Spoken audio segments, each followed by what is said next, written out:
ॐ जयन्ती मङ्गलाकाली भद्रकाली कपालिनी दुर्गा क्षमा शिवा धात्री स्वाहा सुधा नमोऽस्तुते। ॐ या देवी सर्वभूतेषु मातरूपेण संस्थिता नमः तस्यै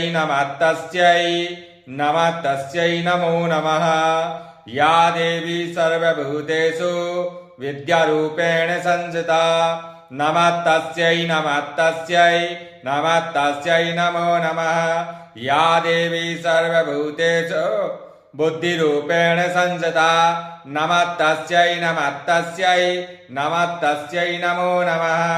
या देवी सर्वभूतेषु मातरूपेण संस्थिता नमः तस्यै